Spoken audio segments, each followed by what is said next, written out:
Hello, welcome back. This is now going to be part 2, i.e. the not yet difficult part of the 2019 Junior Round 1 paper. As of the previous video, we went up to question 10. If you have not yet seen that, and if you do need to review any of the solutions to the first 10 questions, do take a look at that video. And if you have not tried this paper at all, but you are somehow looking at part 2 before part 1, I've still included the link to the paper in the description below, and you can attempt it on your own first. So this is part 2. We will go up to question number 18. I call this the not yet difficult part because some of these may look difficult, but they don't really use anything that is too complicated or too shocking. In addition, it is also true that in this middle section, none of them require a lot of computation, and none of them are going to be like excessively mistake prone either. So that's a good thing.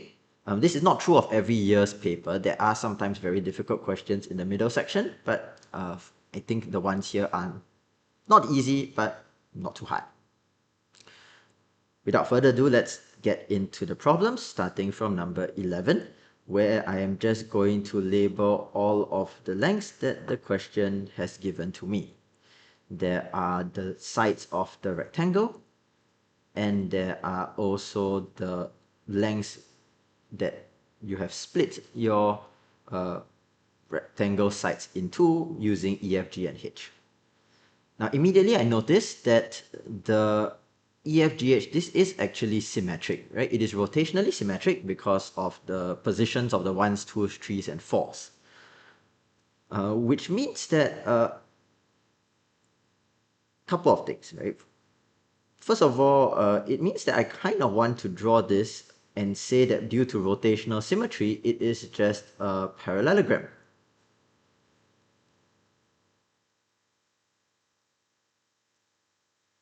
And second of all, we realize that I don't really know anything about P except that this is supposed to be a straight line and that the area is phi. So I should not really be able to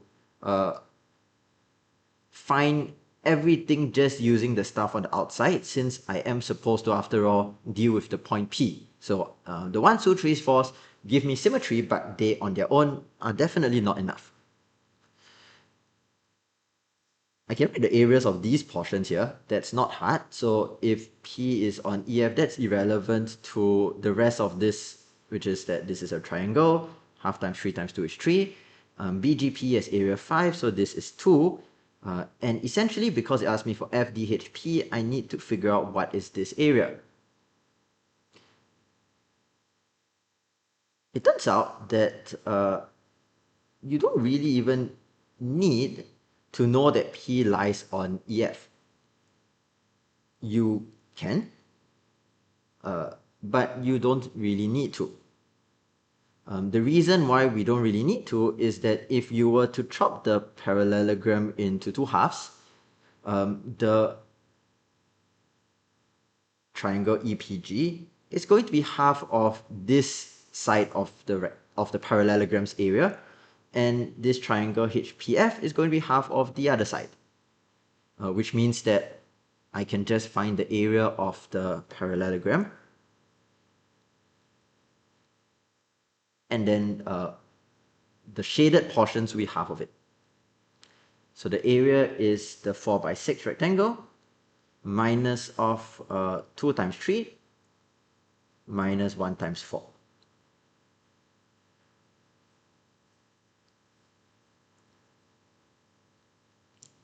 That's 14. And this implies that the shaded portions here add up to 7. And so this is 7 minus 2 equals to 5. So area of FDHP is 8.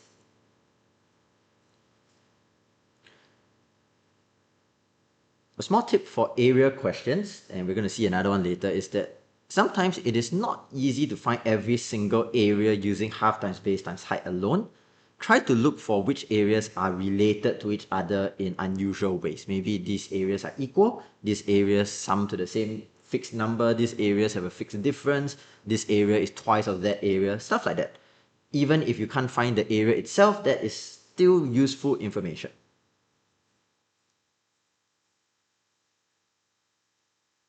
Next up, number 12, another question about, in question 10, we saw gifts. These are toys. Once again, this is not minimal or maximum. It is somehow that the information is enough. I see average, and so when we do any average problem, we know that the average is just going to be related to how many there are, and it also says an equal number of toys. So I don't know. I'm just going to write it down using some algebra. I'll just come up with some variables and then we'll see what happens. Also, it is a before and after situation, so I will start with the before when they have an equal number of toys. So the number of toys, let's just say that the number is n. The average is different, so I'll just call them A and B. And the total, therefore, will just be n times A and n times B. Nothing groundbreaking here. Now, the after, I will just share the table and use a different color. The after is that one of the toys with value $5 is transferred from A to B. So A has one less, B has one more. The average also reduced by 1, and the average, this is A minus 1, this is B plus 1. And the total we do know because the one toy worth $5. So I have NA minus 5 and I have NB plus 5.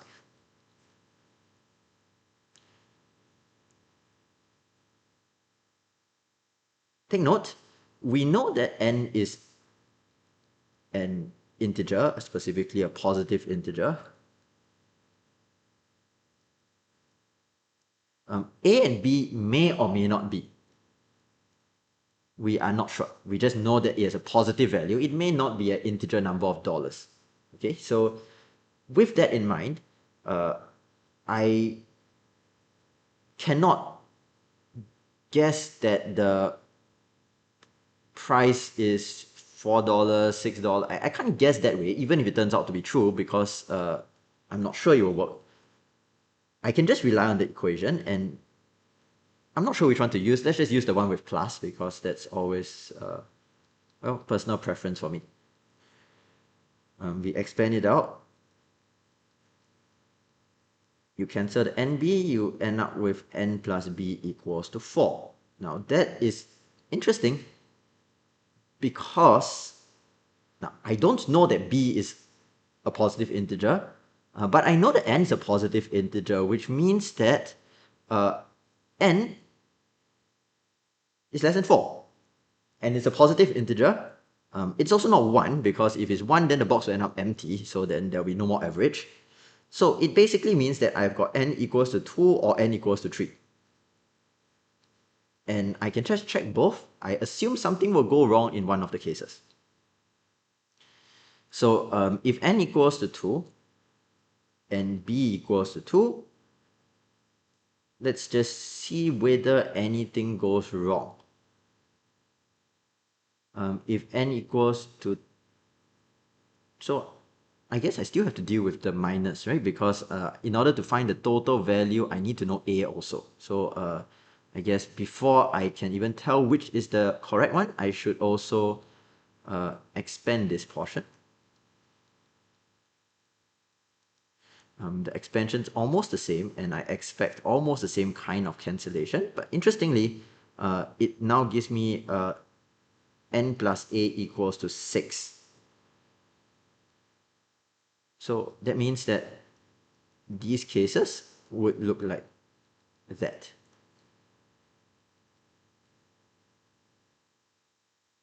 So I wrote B many times. I wanted to write A.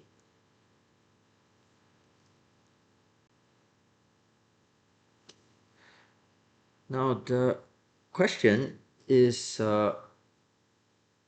which of these is going to be a problem? And it is not instantly clear.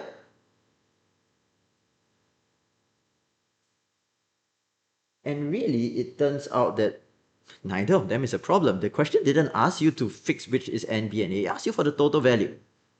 So sometimes you can't know the individual values, but they all happen to give you the same thing. And that's probably why it asked for this, because the total value is NA plus NB, which in both cases here, it's 2 times 6 or 3 times 4, it's still 12. So I'm okay. Both cases give me the same answer. Right? This is a typical example where if you miss what the final thing is, then you might spend a lot of time trying to figure out which is correct. Of course, if you somehow guessed one or the other, in this case, you'll still get the correct answer, which is good. But if you spend a lot of time trying to figure out which one, then that is certainly a waste of time. Okay. Question 13. Now, this is a sequel to what we said about area just now. So very good timing to bring that up. As usual, the diagram is woefully not to scale. You can check the SMO book to see whether their diagram is better. I honestly do not remember, but I don't think so. And also what you see in the SMO book, whether it's exactly the same as what was in the SMO paper, also not necessarily. So anyway, diagrams are not likely to be that good. So do not take out your ruler, do not try to measure it. I'm also looking at the fact that ECGH is not the most friendly thing to find in terms of the length. So like 6 and 8 by Pythagoras would give you 10, but that is kind of where the nice part of it ends if you're trying to get the length of AE or CF. It can be done using some similar triangles, but it is not that nice. And then you will need to repeat that to ECHG, which is not the most appealing thing. When you're doing a question and it doesn't seem that it's going to be very nice to find all of the lengths one by one, or you don't even know how to find the lengths one by one, that's where what I said a while ago comes into play, right? Linking stuff together. I can't find the areas literally. Can I find how the rectangles relate to each other? Because I'm essentially doing the same thing twice, right? The first time I have this rectangle ABCD, then after that I use the diagonal to be one of the sides, and then I draw the opposite side to go through the opposite vertex. And then after that I close it up. So this is what I do for this rectangle, and then I do the same thing a second time. So if I understand what's happening here, that's good enough. Very often you want to then say what exactly is the relationship between the two. And note all the places where they are related. So A and C are the common points, but D is also a common point because it's on the opposite side of the second rectangle. So I've dotted these 3 points. Accordingly, I'll look at this triangle. I realize immediately that this is half of ABCD, but it is also half of the area of ACFE. So it just means that they are the same.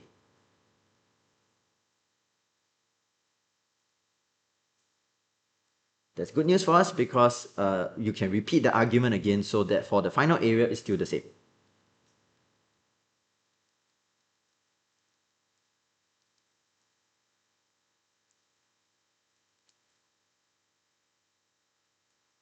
So unless my memory fails me, there are no more area questions for the time being, and in fact we're not going to see it until well, in fact, none of the other geometry questions have any more things about area. So just a couple of questions to illustrate this idea.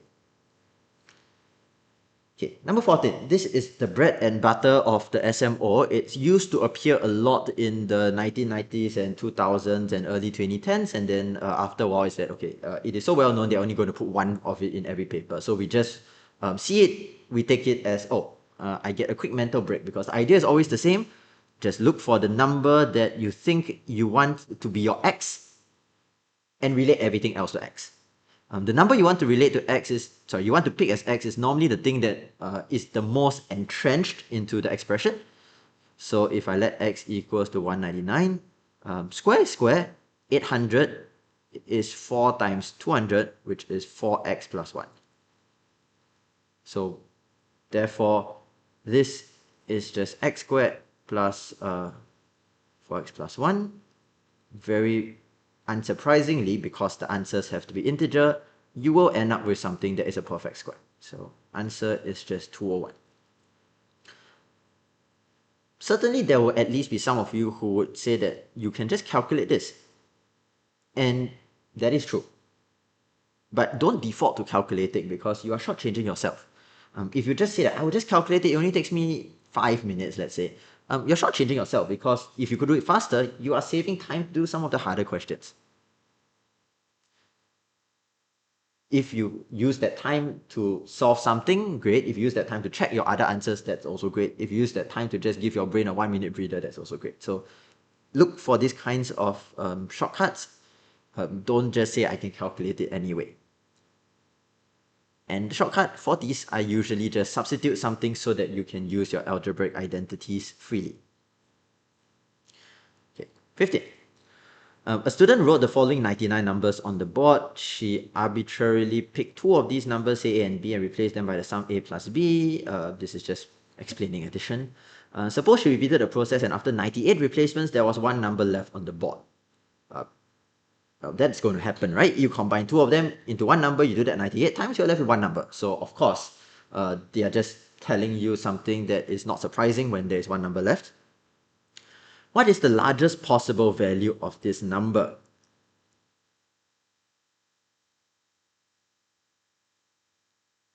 Perhaps at first, you are thinking along the lines of what we said in the first part with all the smallest and largest questions of, okay, let me decide what is the best ordering for the students.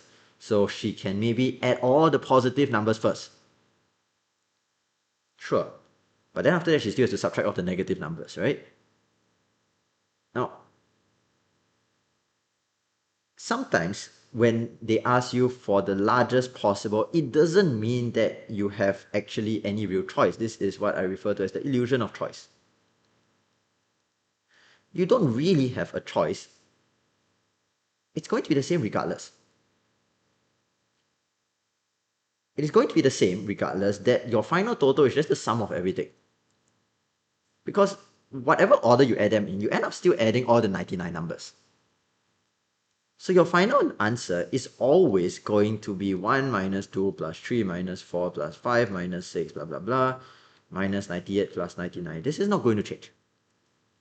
So we can calculate this pretty quickly. Every pair is going to be minus 1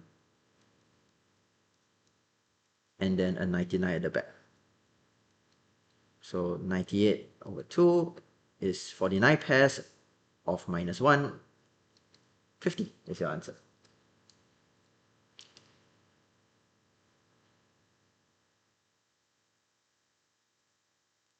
Next up, number 16. If the equation has no solutions in x, what is the value of the absolute value of m? For those of you who need a reminder of what absolute value is, this absolute value just means the positive. So if m is negative 5, then the absolute value of m is just going to be 5. But we may get a bit confused. The equation has no solution in x, then how do I find m? If that's what you're thinking, then maybe you're not reading it wrongly, but maybe you are sort of confusing yourself. When it says if the equation has no solutions in x, what is the value of m, the absolute value of m, it means that by telling you there are no solutions, we can figure out what m is because most of the time, there will be solutions. Only for a particular weird value of m, it has no solutions. And so therefore, I should just solve for x and figure out when it fails. So try to solve for x. Now, when we try to solve for x, this is something where I can cross multiply.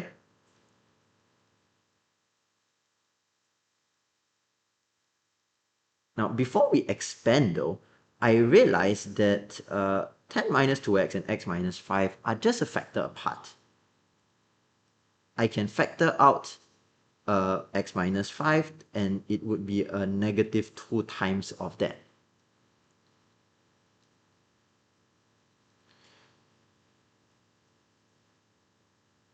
Which means that I kind of can cancel x minus 5 on both sides. And you say m is minus 2x. Wait. I'm supposed to find m. You mean m depends on x? Of course, your answer cannot contain x, right? So what's going on? But while you're figuring what's going on, let's further add to the confusion temporarily by saying that I can actually make x the subject. I can just divide by negative 2. And so therefore x is 1 minus m over 2. Oh. So I've solved for x. Here it is. I found 1 minus m over 2. But it's supposed to have no solutions for x. How come I found a solution here? Well, we are not surprised because most of the time there should be a solution. Only for the answer value of m there is no solution. In other words, I need to say, why would this fail?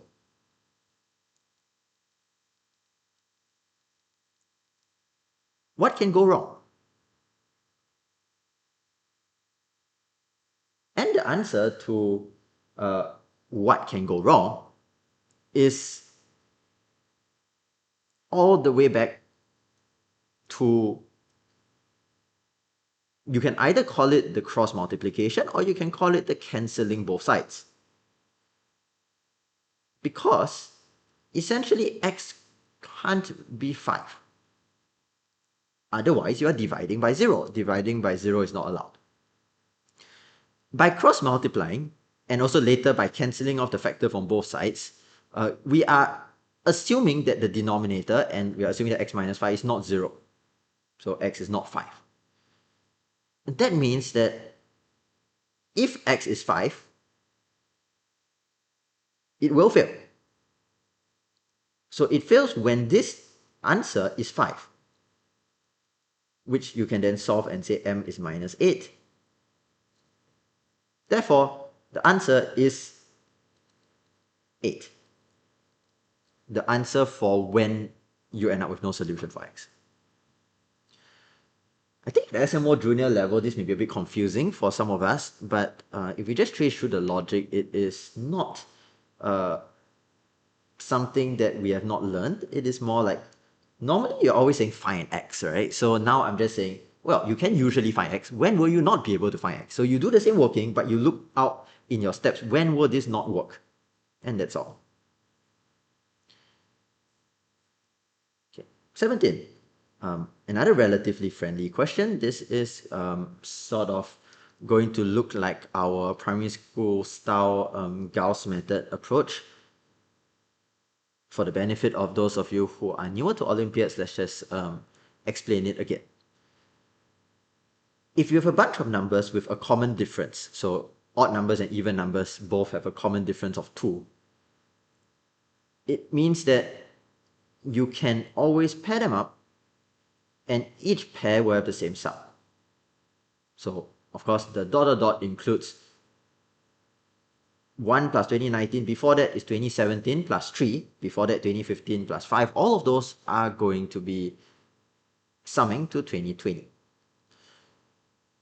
We therefore know that each pair is 2020 and the top and bottom both have 1010 numbers.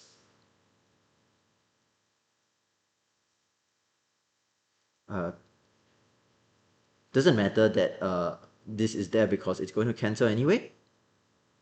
I can cancel off a factor of 2.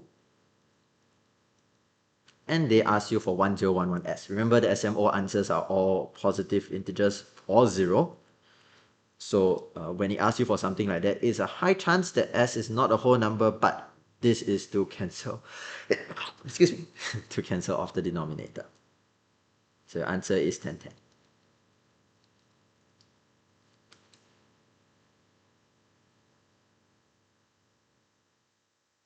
Okay. Final one. Question 18 is a counting question. How many possible values can x take?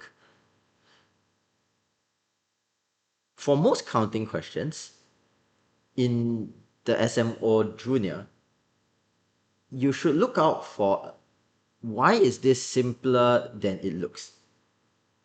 Right? Because at first glance, x has distinct digits which are from 1, 2, 3, 4, 5. We say, okay, that's easy. I just arrange the digits. There are 5 factorial ways, right? That's 120. But x is more than 2, 3, 4, 5, 6. You mean, do I need to list out everything?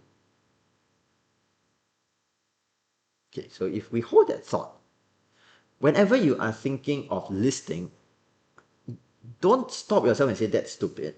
Instead, stop yourself and ask, actually, if I wanted to list it nicely, how would I do it? So I look at 2, 3, 4, 5, 6, and then I say, if I wanted to list, I need to start from the next number after 2, 3, 4, 5, 6, right? So the next number, if let's say that I want the next bigger number, it cannot be 2, 3 something, because 2, 3 something something cannot be, actually it can, right? You can have, okay, so I don't want it to be 2, 3, 4. I can use 2, 3, 5. So, okay, so I realized that the smallest one is 2, 3, 5, 1, 4. Okay, then after that, what comes after? 2, 3, 5, 4, 1. And then what comes after? Well, 5, 4, 1 is already the biggest last 3 digits, so it will go to 2, 4, 2, 4 what? 2, 4 anything, right? Then 2, 5 anything. And then 3 whatever, then 4 whatever, then 5 whatever. Now this is sort of my, if I were to list, I have these categories. But just by thinking about the if I have to list, I no longer have to list, because I know that if there are 3 digits I can arrange, it's 3 factorial. If there's 4 digits I can arrange, they are all 4 factorial. Obviously there are 2 here, so it's 2, pair of 6s, and a trio of 24s.